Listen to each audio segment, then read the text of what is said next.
Eugene Whitaker's own children would soon stand in a lawyer's office and call him a confused old man whose hand somebody must have steered. For 22 years, he had walked into the same bank the morning after his pension hit and deposited whatever was left. $4 some weeks, $11 on a good one, into a soft leather passbook that looked like nothing to anyone who couldn't read it. It added up to a plan worth more than the house he lived in. 9 days after his last deposit, what that passbook actually held would either break his daughter open from the inside or prove the old man had known exactly what he was doing, and put a barber's name above a basement door he never once asked to be remembered by. Eugene woke at 6:47 every day, the way a body wakes when it has kept the same hours for 60 years. He had risen stiff before the sun since he was 9. When his father put a hoe in his hands on rented land outside Tuscaloosa and told him a Whitaker did not sleep while there was light to work in. His father had come up from the country with $38 and a tin of his own father's tools, and he had worked himself into the ground by 51. Eugene used to think the lesson of that life was the working. It took him most of his own to understand that his father had taught him the wrong thing, and that he had passed the wrong thing down without ever meaning to. He kept a kettle, not a coffee maker. He warmed it on the same stove his wife Cora had cooked on for 34 years, the cast iron skillet still hanging on its nail above the burner the way she had left it. Cora had been gone 11 years that spring. Eugene still set the skillet straight when it drifted crooked, the way you square a thing that somebody you loved cared about. He did not talk about her much. He talked to her some, low in the kitchen when the house got too quiet to stand. Cora had married him in a church dress her own mother sewed, and the ring he put on her hand had cost him $41 he did not have, borrowed against a paycheck already spoken for, and he had paid it back $1 a week for the better part of a year, and never once told her, because a man did not tell his wife the ring was bought on credit. That was the thinking then. She had worn it for 34 years.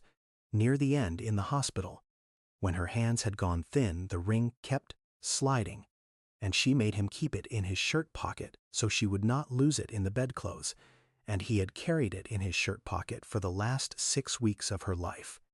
And then, after, he did not know how to stop.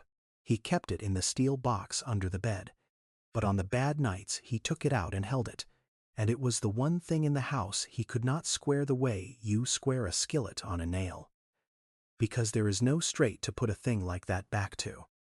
He had decided a long time before the lawyer who the ring was going to. He had decided it the way he decided everything, slow, alone, and completely, and he had written it down in a hand that shook, and he had not breathed a word of it to a living soul. He was 81. His hands had betrayed him at 76, the knuckles swelling until he could no longer close them around a comb without the ache running up to his elbow. That was the year he closed the shop. Whitaker's barber shop had stood on Center Street for 40 years. 2 chairs, a strop that hung from a brass hook, a mirror gone soft at the edges. Eugene had bought the lease with money he saved cutting hair in his own kitchen for 50 cents a head, and for 40 years that shop had been the place where the neighborhood came to be looked at. Men came in carrying things they could not carry anywhere else. They sat in his chair and told him about layoffs, about wives, about sons in trouble, about fathers in the ground, and Eugene listened the way he had learned to listen, which was to keep his hands moving and his mouth still until a man said the thing he came to say. He charged $8 for a cut, $12 for a cut and a shave. And he never once charged a man who came in on a Sunday after church, looking like he needed the chair more than the haircut. A cut at Whitaker's took 40 minutes, twice as long as the chain places that opened up over the years on the highway. And that was the point of it. The 40 minutes were not for the hair. A man could get his hair cut in 12. The 40 minutes were for the talking, or for the not talking, whichever a man came in needing, and Eugene could tell which inside the first 30 seconds by the way a man let his shoulders down into the chair or didn't. there was a checkerboard on a barrel by the window that had not had a finished game on it in living memory, because the games were never the point either. There was a coffee can for tips that Eugene emptied into the basement money every Friday, and there were 2 photographs taped to the corner of the mirror, soft and yellow now. One of Cora in a green dress, and one of a boy of about 11 holding a fish, and Eugene never told anyone who the boy was, and the regulars knew better than to ask. He had a way with the men nobody else had patience for. There was a man named Walter, who came in every Thursday for 11 years and never once paid, because Walter had been a machinist before the plant moved, and the plant moving had moved something in Walter too. And he would sit in the chair and tell Eugene the same 3 stories, about 1979 in the same order, and Eugene cut his hair and said, "Is that right, Walter?" every time, like he was hearing it new. When Walter stopped coming, Eugene found out where he was and went and cut his hair in the home on 18th, in the chair by the window, for 2 more years, until there was no more Walter to cut. He did not mention it to anybody. Khalil only knew because he drove him. That was the kind of thing Eugene did that nobody saw. He did not do good the way some men do it, out loud, with a hand on your shoulder and a photograph for church bulletin. He did it the way you breathe, without deciding to, low and steady and beneath notice, because somewhere back in the rented dirt outside Tuscaloosa, his mother had told him that you do for people when they can't do back, or it doesn't count.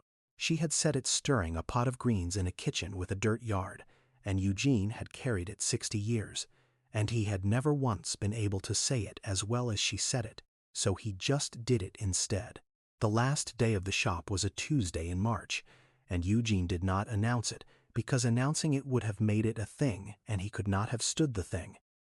His hands had gotten to where he nicked a man twice in one cut, and a barber who nicks a man cannot keep cutting. That is simply the law of it, and Eugene knew the law of it better than anyone. So he cut his last head of hair, which belonged to a deacon named Pruitt, who had been coming to him since the Carter administration. And he swept up after, slow, and he aped down the chairs, and he took the 2 photographs off the mirror, Cora in the green dress and the boy with the fish, and he put them in his coat. He left the strop on its brass hook. He left the checkerboard set up with its unfinished game. He stood in the doorway with the key in his hand for a while, looking back into the dark shop. 40 years of it. Every man who had ever told him a thing he could not tell anywhere else, and then he locked the door and did not cry. Because crying was a thing he had decided long ago he did not have the right to. Having spent the tears, he could not now recall. He drove home. He sat at the skillet straight. He told Cora about it in the kitchen.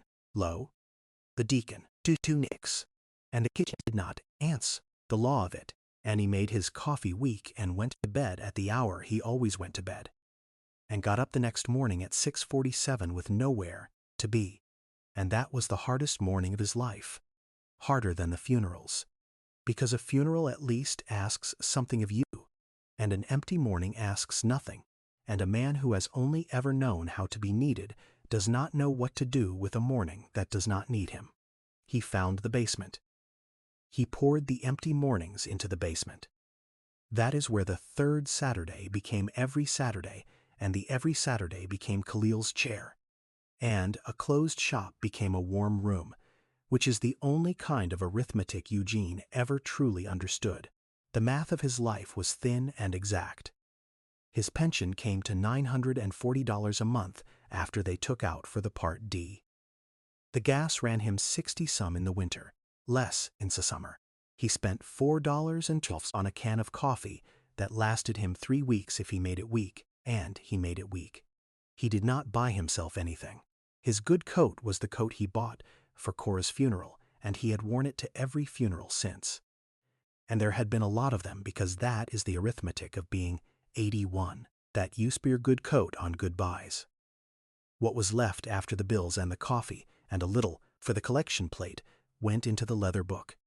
$4 some weeks, 11 on a good one, and down to Belmont Federal on Friday morning, and On Sundays, he sat in the fourth pew from the back at Greater Faith, left side, where Cora had liked to sit because she said you could see the choir come in. He still sat on the right side of the pew.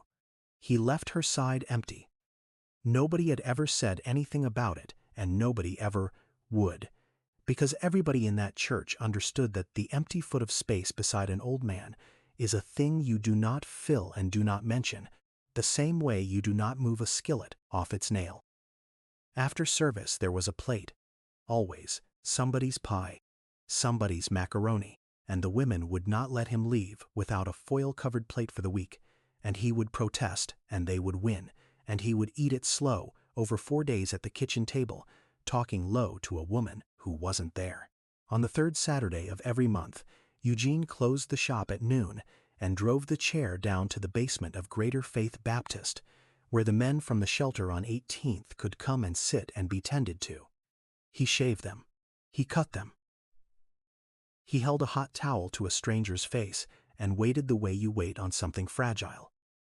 Nobody from the congregation upstairs ever saw it. He did not arrange for them to. He told the deacons he was just storing his chair down for the winter. And he had been storing it for the winter for 19 years. The basement was the whole reason for the Passbook. In the back of the church below the sanctuary, 3 folding tables and a chalkboard made up what everybody called the program. Tuesdays and Thursdays, kids from the block came after school and got help with their homework, and a hot plate and a grown person who knew their name. The church paid for the lights. Eugene paid for the rest. The rest was more than people knew. The rest was the pencils and the spiral notebooks and the calculator that the school said every 7th grader needed, and that ran $19 at the drugstore, which is $19. Some families on that block did not have spare. The rest was the hot plate, which was usually whatever a deacon's wife had made too much of. But sometimes, on a slow week, was a pot of red beans and rice that Eugene himself put on at noon and carried down the church steps at 3, holding the cast-iron pot with 2 folded towels because the handle got too hot to grip, the way you carry a thing that will burn you if you stop being careful with it. The kids did not know an old man had cooked it. They knew there was food on Tuesday and Thursday. That was all a child needs to know. And Eugene had decided long ago that the not knowing was a kindness too.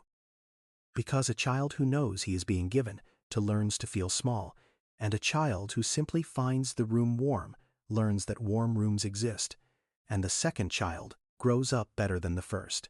A girl named Keisha had come through that basement 9 years back. A quiet one who did her fractions in the corner and got a scholarship to the state school, and was a pharmacist now in Montgomery. And she still sent a card every Christmas to the program, not to anyone by name, because she did not know whose money it was, and Eugene used to read those cards through the bottom of his glasses and set them on the windowsill and not say anything. That was the whole return he ever asked on the basement money. A card with no name on it from a grown woman who had once been a quiet girl in a corner, who did not know who to thank, and so thanked the room. Tuesdays and Thursdays, kids from the block still came, and the chalkboard still had last week's long division ghosting through this week's, and Nia, Khalil's girl, 6 years old, sat at on chair too tall for her and counted the coffee can money out loud. $1, $2, $3, the way her great-grandfather had taught her, and got it right more often than not.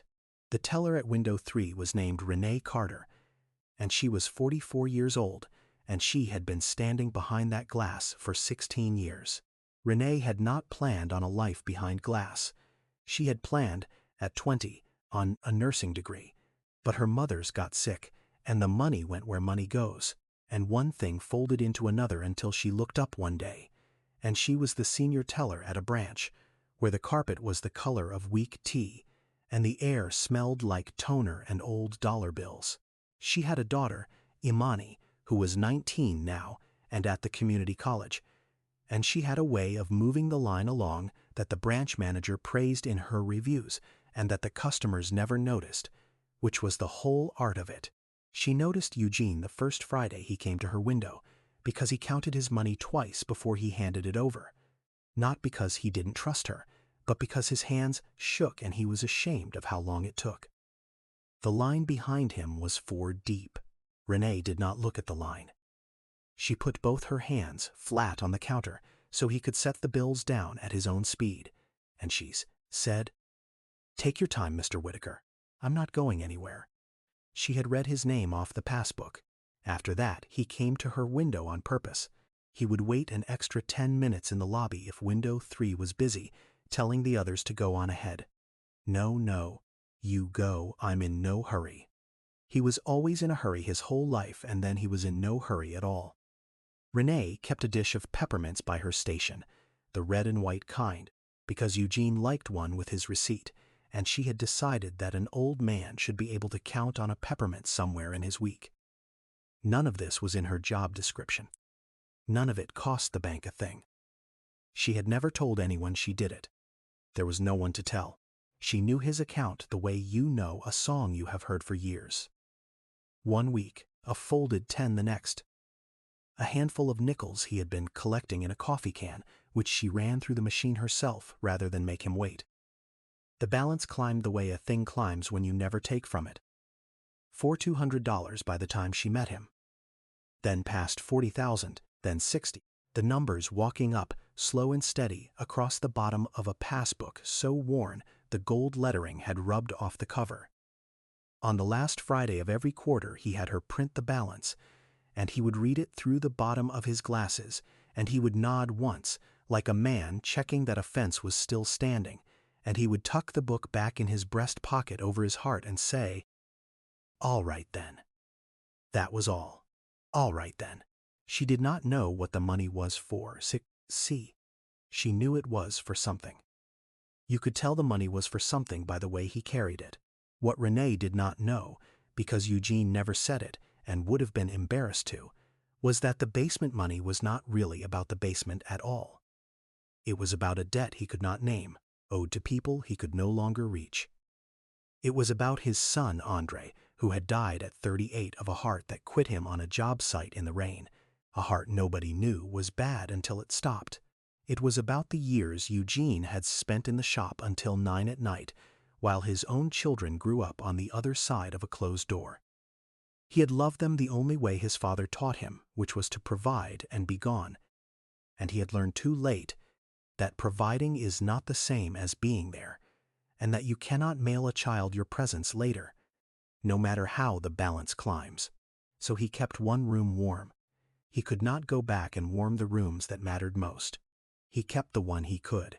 He had raised Andre's boy himself after. Khalil was 11 when his father died, and Eugene took him in without a word about it, the way you take in your own.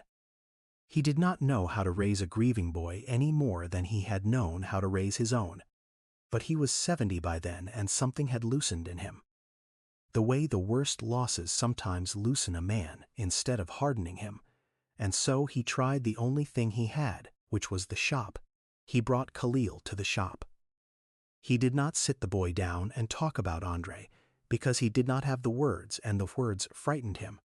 But he put a broom in the boy's hands, and then, when he was ready, a comb, and they stood side by side in the long afternoons not talking.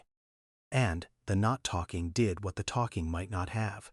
Eugene found at 70 that he could be in a room with a child of his own blood, if his hands were moving and there was a third person in the chair to aim the silence at. It was not too late for the grandson. He knew it was too late for the children, and he carried that, and he poured what he could not give them into the boy, and the boy grew up loose-wristed and steady and kind, and that was the one room Eugene got to go back and warm, the room of a frightened 11-year-old. And he warmed it all the way, and that was the proof that he had known how the whole time, and had only been too scared to do it when it counted. That is a hard thing for a man to find out at 70. Eugene found it out and did not flinch from it. He just got up earlier. He taught the boy to cut hair in the shop on Saturdays, taught him to keep his wrist loose and his eyes on the crown, taught him that the back of a man's neck is where you find out whether you rushed. Khalil was 27 now. He had kept the chair.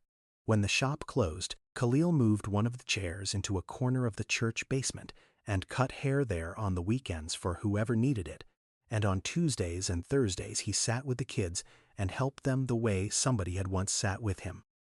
He had a daughter of his own now, a girl named Nia, 6 years old, all elbows and questions, who came with him to the basement and counted the program's coffee can money out loud because Eugene had taught her how. That was the world Eugene Whitaker kept. A worn skillet on a nail, a chair in a basement, a grandson with a loose wrist, a little girl counting nickels, a passbook over his heart, a teller who held a peppermint for him because nobody else in his week did. He had everything he meant to leave already arranged, down to the last line, in a hand that shook but did not waver. He had written it himself at the kitchen table over the course of a winter, read it 3 times, signed it where the lawyer told him to sign, and put a copy in the steel box under the bed next to Cora's wedding ring. He knew exactly what he was doing. He had known for years. The trouble was that the people who would read it after him had not been in the room for any of the years, and so they would have to take the word of a barber's passbook and a stranger at window 3 that the old man's mind had been clear as a bell rung once in a quiet church. His last Friday, he came in at 9:40 in the morning, in his good coat, walking better than he had in months, the way a body sometimes does on a borrowed day. He set $63 on the counter. All of it, the whole month's leftover, more than he usually brought. Big week, Renee said. Closing out the year right, Eugene said. He smiled at her through the glass. "You've been good to me, Miss Carter. I want you to know I noticed. People think old men don't notice. We notice everything. We just got slow about saying it." Renee laughed because it was easier than the other thing.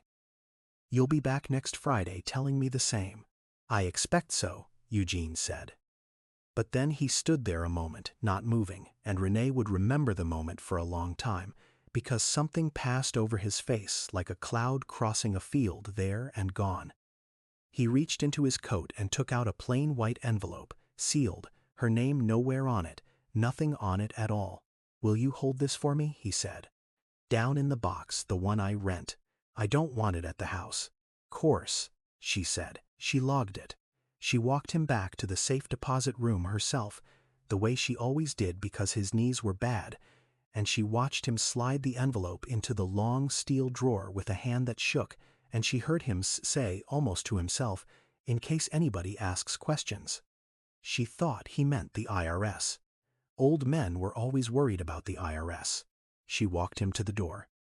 It had started to rain, a thin gray Birmingham rain, and she stood under the awning with him while he buttoned his coat to the throat.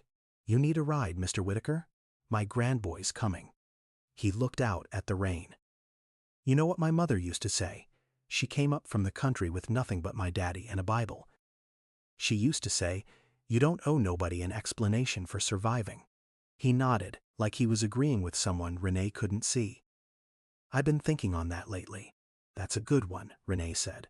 "It's a good one," Eugene agreed. Khalil's truck pulled to the curb. Eugene patted the breast of his coat where the passbook lived the way he always did, a man checking his fence. "All right then," he said. That was the last thing he said to her. "All right then." 9 days later, he died in his sleep with the skillet seeing straight on its nail, and the steel box closed under the bed, and the passbook on the nightstand where he could reach it. Diesmers walking sen up to 63,418 and stopping there, the way a thing stops when the man who tended it is done. Renee did not know any of that yet. For 9 days she kept a peppermint in the dish and watched the door at 9:40 on Friday, and the door did not open. And she told herself old men keep their own hours, and she was right about that. She just didn't know how right. 200 miles away in Atlanta, Eugene's son Darius found out by phone, and the first thing he thought, before grief, before anything, in the half-second a man's truest self gets to speak before he can shut it up, was the house. Darius Whitaker was 56, and he sold commercial real estate. And he had spent his whole adult life proving to a father who never came to anything that he had made something of himself. He had a lake house he could not quite afford, and a second wife who had expensive taste and a hollow place in him, exactly the shape of a man standing in a barbershop doorway. At 9 at night saying just one more, "Son, sit tight." Darius had sat tight his whole childhood. He had stopped sitting tight at 18, and he had been moving ever since, and he had confused the move for living, the way his father confused the working for love. Because that is how wounds get handed down. Not in words, but in the shape of the empty place. Darius did the math on the drive up to Birmingham. The house was paid off, west side, but the lots around it were going for real money now that the city was creeping back. There was the shop building, still in the family's name. And there was, he knew, some kind of account because his fathers had been squirreling money away for decades into that little book he carried like a Bible. Darius figured 70,000. He figured, between the three of them, it would come out to something that mattered. He did not know yet that his father had never meant the three of them. He found that out in a lawyer's office 4 days after the funeral, and that is where the trouble started. And to understand the trouble you have to understand his sister. Yolanda Whitaker, 3, was 53 Scromere, and she was a floor nurse at a hospital where she had worked night shift for 19 years there, and she had spent those 19 years doing for strangers the exact thing she had spent her childhood wishing her father would do for her, which was to sit at the bedside of a person in the dark and not leave. She knew the irony of it. She had thought about it at 3 in the morning, holding the hand of somebody else's dying parent, more times than she could count. Her father had known every child on Center Street by name. He had known the names of men from a shelter he was not even a member of the church for. He had not known, she was fairly sure, that her middle name was May, after his own mother, because Cora had chosen it to please him, and he had been at the shop the day they filled out the papers. She had one memory she took out the way you take out a tooth you can't stop touching. She was 9. The school did a Springs recital, and she had a solo 8 bars, "His eye is on the sparrow," and she had practiced it in the bathroom for 3 weeks because the bathroom had the echo. She had looked for him from the risers, the whole 8 bars, looked at the double doors at the back of the gym, and the doors had not opened, and she had finished the song looking at doors. He came at the end. He came in his barber's smock with hair still on his collar, breathing hard, because a man had come in at 4 needing a cut for a job interview, and Eugene could not turn away a man who needed a cut for a job interview. And he had run the 6 blocks after. And he was so proud of himself for making it, for the running, and Yolanda had watched him beam at her across the gym and understood, at 9, with a clarity that scared her, that he would always run 6 blocks at the end and never once be there for the 8 bars. She smiled back, and she filed it away, and she added it to the sentence, and the sentence got a little smoother that day, the way a stone gets smooth. Cora had been the one who explained him. "Your daddy loves you in the only language he got taught," Cora used to say, "and you can be mad at the language and still know the love is real. Those are 2 different things, baby. Don't let nobody tell you they're the same." Yolanda had half believed it. Cora had a way of making the unbearable things bearable, of standing between her children and the cold place in their father, like a woman, standing in a doorway in winter, and when Cora died 11 years ago, the doorway stood empty and the cold came straight through, and the only person who could translate her father was gone, and now Yolanda would have to live with the original language for the rest of her life, untranslated. She had a sentence she carried. She had carried it so long it had worn smooth like the cover of his passbook, and she said it to herself, and once or twice to Darius. And it was, "He never once chose us. He chose everybody else. He never once chose us." The last time Yolanda had cried was at her mother's funeral, 11 years before, and she had decided somewhere in the years after that. Crying was a thing you did when you still expected the world to come through for you. And she had stopped expecting. She loved her father. That was the part nobody on the outside understood. You can love a man and carry a sentence about him at the same time. The sentence and the love lived in her side by side, and she had made a kind of peace with both of them, the way you make peace with a window that won't quite close. She came to Birmingham for the funeral expecting grief and the long sad work of absorbing an old man's things, and she got that, and then in the lawyer's office, she got the will, and the sentence she had carried for 50 years stood up out of its chair and her dead in the face, because the will did not divide the estate 3 ways. The will left the house and the shop building to be sold, and the proceeds, together with the $63,418.20 in the savings account at Belmont Federal, placed into a small endowment for the basement program at Greater Faith Baptist to keep one room warm after he was gone. It left the barber chairs and the tools to Khalil. It left to Darius a watch and a paragraph. It left to Yolanda a wedding ring and a paragraph, both sealed in a letter the lawyer said he was instructed to hand her in private, which she did not open, which she put in her purse, because she was not about to cry in front of Darius and a lawyer over a paragraph from a man who never once chose them. The lawyer's office had a window unit that rattled, and a box of tissues already set out on the table, which told Yolanda the man had read enough wills to know how they land. He read it slow, in a flat, kind voice, and Yolanda watched Darius across the table while he read, watched the exact moment the numbers stopped, adding up the way Darius had added them in the car. There was a tightening at the corner of Darius's jaw, a thing she had seen on him since he was a boy, the thing his face did when the world failed to come through, and he was deciding, fast, whether to grieve it or fight it. He had always chosen fight. He chose it again. By the time the lawyer reached the part about the basement endowment, Darius was no longer listening to a will. He was building a case, and Darius, looking at the numbers, said the thing that would take a year to undo. He wasn't right, Darius said. At the end, you saw him at Christmas, Yolanda. He called me Andre twice. He left everything to a church basement and a grandkid and cut out his own children. No man in his right mind does that. Somebody got to him. That preacher, or the boy. We can fight this. Yolanda did not say yes. She did not say no. She sat there with a sealed letter in her purse and a smooth old sentence in her chest, and she did not stop Darius when he asked the lawyer what it would take, and not stopping it was its own kind of yes, and she would have to live with that too. The petition was filed 11 days later. It claimed that Eugene Whitaker, at the time he executed his will, lacked the capacity to understand what he owned, who his heirs were, and the consequences of giving it away, and that he had been unduly influenced by parties who stood to benefit.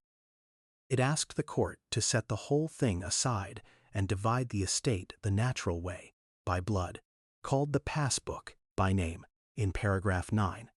An erratic and obsessive pattern of small transactions consistent with cognitive decline.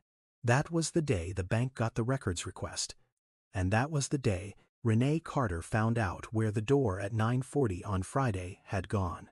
For 9 seconds, Renee Carter stood perfectly still at window 3, with the records request in her hand. The request came through the branch manager on letterhead, asking for a complete transaction history on the savings account of Eugene M. Whitaker, deceased, in connection with a probate matter. Renee read it twice. Then she went into the back and pulled the history herself, because she did not trust anyone else to pull it right. And she sat with 16 years of a man's Fridays, printed out on green and white paper, and she understood, before she had finished the first page, what the family thought it was holding and what it was actually holding. They thought the little deposits proved he had lost his grip. $4.40.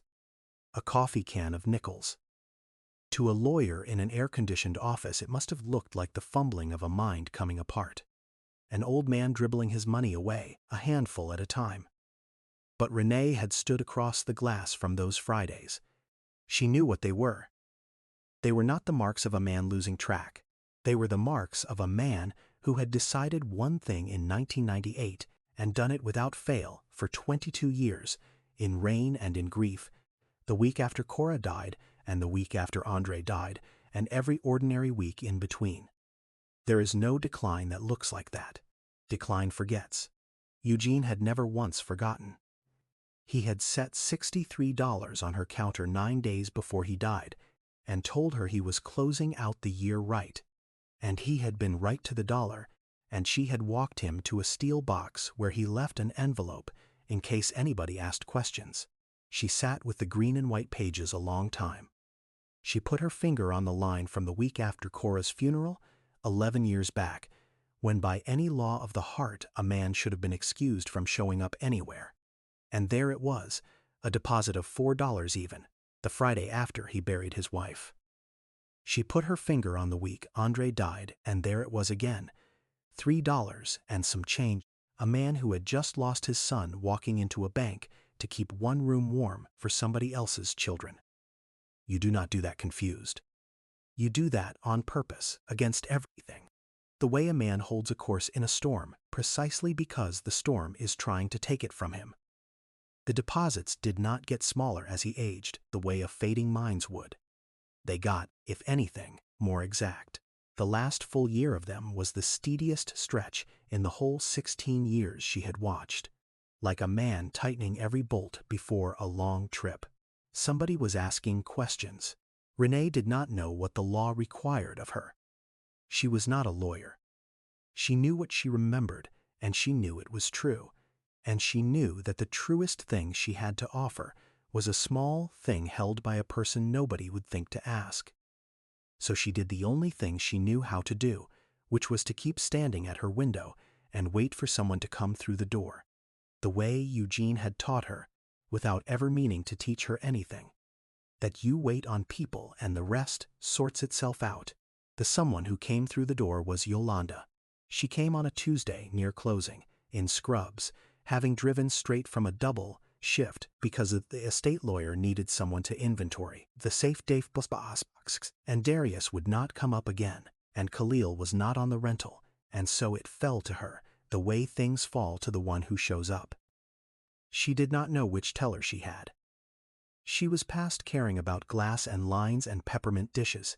She slid her ID and the lawyer's letter under the window and said the box number and stared at the counter while Renee, "Now read it." And when Renee said, gently, "You're Mr. Whitaker's daughter," Yolanda's whole body did the thing a body does when it has been holding something heavy and someone names the weight. "I am," Yolanda said. And then, because Renee did not rush her, because Renee put both hands flat on the counter and did not look at the clock, Yolanda heard herself say the thing she had never said to a soul.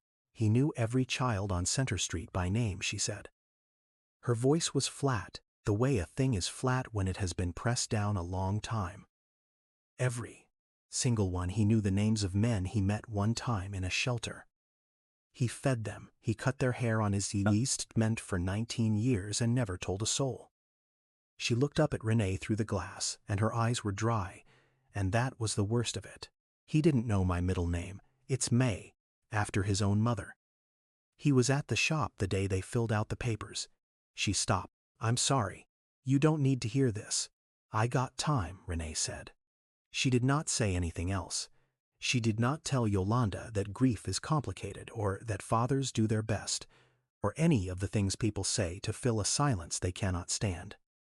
She just stood there and let the silence be what it was, and she held the woman's pain the way you hold something fragile, without trying to fix it, because some things you cannot fix and trying only breaks them worse.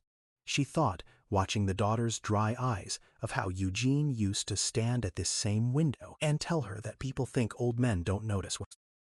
"We notice everything," he had said. "We just got slow about saying it." And she thought that maybe it ran in the family, the noticing and the not saying, that maybe this exhausted woman in scrubs had inherited the exact thing she was grieving the lack of, and did not know it, and was standing here noticing her dead father's whole life and unable to say the one thing she had driven 200 miles in 50 years to say, which was that she had wanted him at the 8 bars and he had only ever come at the end. Renee did not say any of that either. It was not hers to say. But she filed it, the way Eugene filed things. And it was why. When Yolanda turned to go, Renee asked her to wait. When Yolanda had finished, Renee said, "Can you wait here 1 minute? There's something I think you ought to see. Not the box, something I've got." What Renee had was her own memory, written down. She had done it the night she got the records request, sat at her own kitchen table the way Eugene had sat at his, and written out everything she remembered about his last visit, dated and signed, because she was afraid she would lose the details, and she had a feeling somebody was going to need them.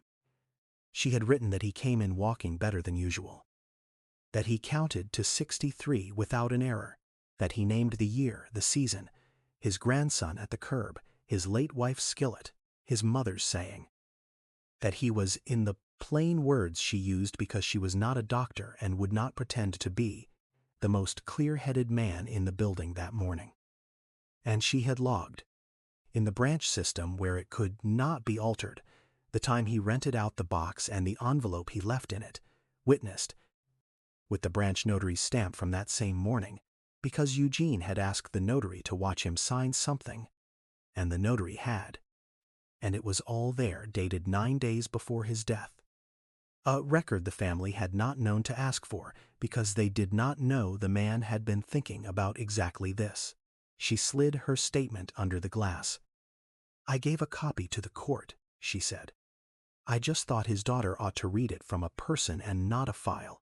She had thought hard about whether it was her place. She was a teller. Nobody trains you for the moment a dead man's character lands on your counter and asks to be defended. For 2 nights she had told herself it was not her business, that the family was the family, and the law was the law, and a woman behind glass should keep behind her glass. But she kept coming back to the peppermints, and to the fact that for 16 years she had been the one person in Eugene Whitaker's week who slowed down for him, and that if the one person who slowed down would not now stand up, then slowing down had never meant anything at all. So she stood up. She did not do it for a reward, and she did not do it loud.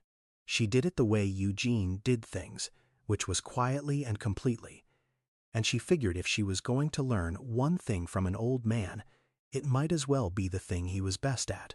Yolanda read it standing up. She read it once fast and once slow.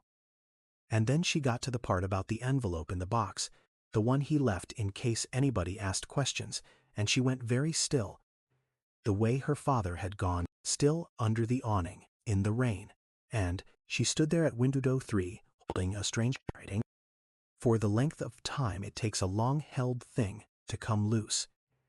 And her own niece's voice came back to her from the funeral, little Nia, 6 years old, asking why everybody kept saying Grandpa Gene was confused, and announcing to the whole repast with the certainty of the child, Grandpa Gene wasn't lost. He knew right where everybody was. The box held one plain white envelope. Inside it, in a hand that shook but did not waver, dated and notarized, Eugene Whitaker had written out in his own words that he was of sound mind, that he knew the day and the year, that he had 2 living children named Darius and Yolanda, and a grandson named Khalil whom he had raised as a son, that he owned a house and a building, and an account of money he had saved one Friday at a time, and that he was giving the bulk of it to keep one room warm, because he had failed to warm the rooms that mattered most, and this was the only apology he knew how to make. He wrote that he expected to be doubted. He wrote that doubt was fair, because he had not been there, and a man who has not been there has not earned the easy faith of the people he left waiting. He wrote, "I am not asking them to understand. I am asking the record to remember." The record remembered. That was the whole of the reveal, and it was nothing dramatic, no detective, no deathbed confession, just a teller's clear account and a notary's stamp and 22 years of identical Fridays lined up against paragraph 9, and paragraph 9 did not survive the lineup. The lawyer for the estate filed Renee's statement and the notarized declaration, and the full account history, and any honest reading of the 3 together made the word confused fall apart in the mouth. But the law was the slow part, and the law was not what broke open. What broke open was the other letter. the one the lawyer had handed Yolanda in private 4 days after the funeral, sealed, which she had put in her purse and carried for 5 weeks without opening because she was not going to cry over a paragraph from a man who never once chose them. She opened it that night alone at her own kitchen table. It was not a paragraph. It was 3 pages. It began, "To my Yolanda May," and Yolanda put her hand over her mouth at the second word because he had always known, her middle name was May, after his mother, who came up from the country with a Bible and a saying about surviving. He wrote that he had been a coward about the things that frightened him, and that the thing that frightened him most was sitting still in a quiet room with his own children, because his own father had never once sat still with him, and he did not know how, and so he had run to the shop and the basement where being needed was simple, and a man could love people from a safe distance behind a barber's chair. He wrote that he knew she was a nurse because she had decided to be, for strangers in the dark, the thing she had needed and not gotten, and that he was prouder of that and more ashamed of it than of anything in his life. He wrote that the ring was Cora's, and that her mother had chosen the name May to please him, and that he had been too busy that day to come to the office, and that it was the smallest thing and he had thought about it 10,000 times. He wrote, "I chose everybody else because everybody else easy. You were the one I couldn't face because you were the one I knew I'd failed. Not choosing you out loud was the only way I knew to keep from facing it. I was wrong. I see it now from where I'm sitting. I am sorry, daughter. I did see you. I just could not bear to be seen back." For the first time in 11 years, Yolanda cried. Not the way grief sounds in a movie. The way it sounds in a kitchen at midnight, low and ugly and without any audience. A sound that comes up out of a place that has been sealed so long the door fights opening. She cried the smooth sentence right out of herself. He never once chose us. It had been true and it had been a lie at the same time. The way the deepest things we carry usually are, and the lie of it broke and ran out of her, onto a stranger's handwriting and her father's shaking pages. And what was left when the crying stopped, near 2 in the morning, was not the sentence anymore. What was left was a daughter who had finally, 11 years too late and just barely in time, been seen back. She called Darius the next morning and told him she was withdrawing. Darius did not understand. Darius said the numbers again, the lots, the building, what was owed, what was natural. And Yolanda, who had spent her whole life not stopping him, said the word she had never said. She said no. She said their father had been clear as a bell, and she had the proof.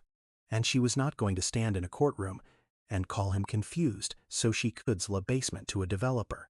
She said, "You can fight it alone if you want, but it won't hold, and you'll have spent his money calling him crazy to do it."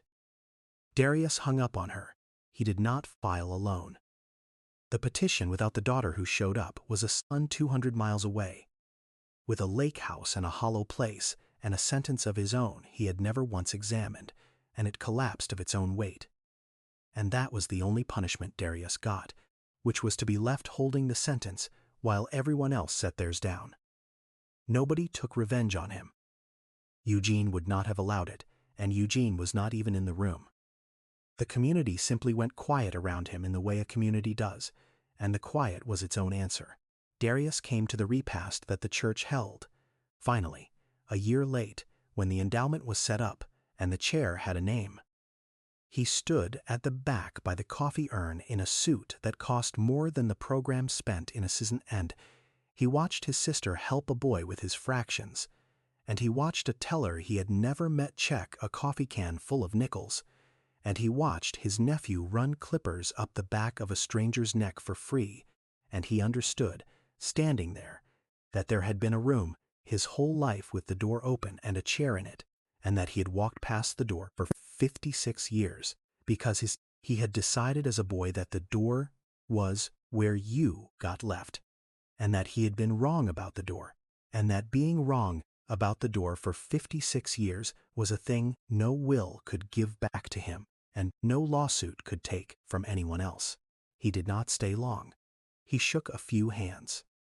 He left a check in the coffee can on his way out, a large one, and nobody made anything of it, and that was either the beginning of something or the end of it.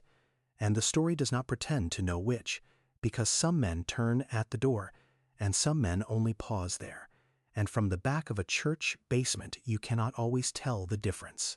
When it was over, the program board, which was 3 deacons and Khalil and now Yolanda, voted to do a thing that embarrassed Renee Carter half to death. They wanted to give her money.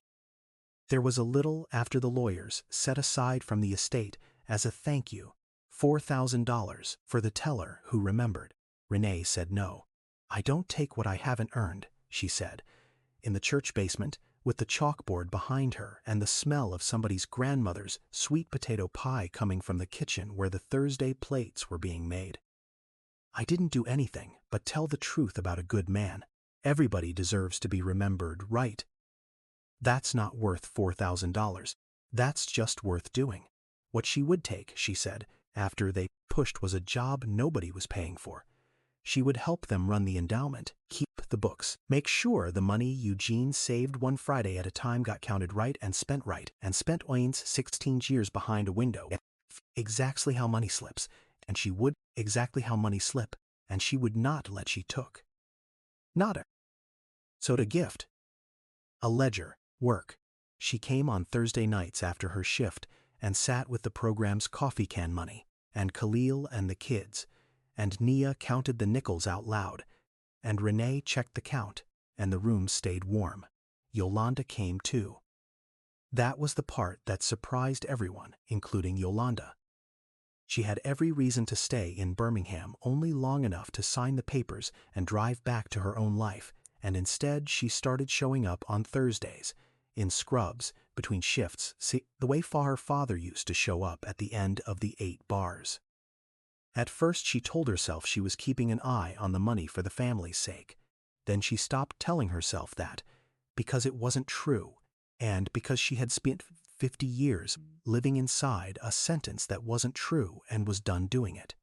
She sat with the kids who needed help with fractions, and she found she was good at it. The same patience that made her a good nurse. And one Thursday a boy of about 9, who never talked to anybody, told her. She explained it better than the teacher, and Yolanda had to go stand in the kitchen by the cast iron pots for a minute before she could come back out. She was not, it turned out, her father. She had time to be in the room. He had given her, in the worst possible way, the one thing he could never give himself, which was the chance to do it differently, while there was still somebody in the chair to do it for. They named the chair after him. It was Khalil's idea, and it was a small idea, and small was right. Eugene's 2 barber chairs stayed in the corner of the basement, and Khalil started taking on boys from the program who wanted to learn a trade, teaching them what Eugene taught him: loose wrist, eyes on the crown, the back of the neck tells the truth. The Eugene Whitaker chair, they called it, half a joke and half not. In its first year it turned out 2 licensed barbers and a third who was close, and it gave free cuts every 3rd Saturday to whoever needed the chair more than the haircut, the way Eugene had on his knees for 19 years. Khalil ran it the way his grandfather's shop, which meant the haircuts were not really the point. The boys came for a trade and got a trade. But they also got 40 minutes in a chair with a grown man who knew their names and kept his hands moving and his mouth still until they had said the thing they came to say. And some of them had a lot to say, and some of them had nothing. And Khalil could tell which inside 30 seconds, by the shoulders, the way Eugene taught him without ever saying he was teaching it.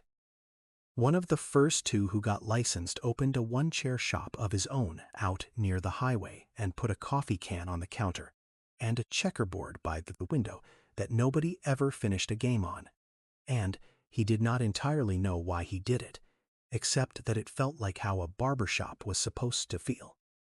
And that is how a thing travels when it travels right, not as a rule.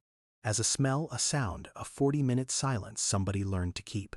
The Passbook hangs on the wall down there now, in a frame Khalil made, the gold lettering rubbed off the cover, the last balance showing through the cheap glass. $63,418.20, walked up one Friday at a time by a man who could not save a whole street, and kept one room warm in it instead. Renee still works window 3. She still keeps the dish of peppermints, the red and white kind, for the old men who count their money twice. There is a new one now, comes in on Fridays, slow, ashamed of how long it takes. She puts both hands flat on the counter and tells him to take his time. She's not going anywhere. She does not know what his money is for. She can tell it's for something. You can always tell. Khalil cut an old man's hair last Saturday, a stranger, no charge. Hot towel, the works, and did not tell anybody. And that is how you know the thing got passed down right, not in words, in the shape of who shows up. So here is the question, and it does not have an easy answer, and that is why it's worth your 2 minutes in the comments. Eugene Whitaker gave the bulk of what he had to strangers, and a grandson, and a basement full of other people's children, and left his own son and daughter a watch, a ring, and an apology. Some of you will say a man earns the right to give his life's work to whoever showed up for it, blood or not. Some of you will say a father owes his own children first, and that no good deed for strangers can buy back the years he wasn't home, and that Yolanda had every right to that house. Both of those can be true. That's the trouble with it. So tell me, honestly, when a person spends a lifetime being kind to everyone but the people who needed him most, and then tries to make it right at the very end, does the trying count? Does it count enough? I'll be reading. I keep coming back to one line. You cannot mail a child your presents later. I wrote it fast, then I sat there a while. I write people who aren't real. This old man isn't real. The feeling is. I know that one from my own life. I'm at the age where I tell people I'll call later. Later. There's always a later until there isn't. I'll be honest. I almost cut the scene where he writes his daughter. I wasn't sure I'd earned it. A man apologizing after he's already gone. It felt too big for me. I left it in because I couldn't delete it. If you're up late with this, maybe you're the one who keeps meaning to call. Your dad. Your mom. Somebody. I won't tell you to call them. That's not mine to say. But here's the one I can't shake. Who are you keeping at a safe distance, because close is the harder thing? Sit with that. I'm going to.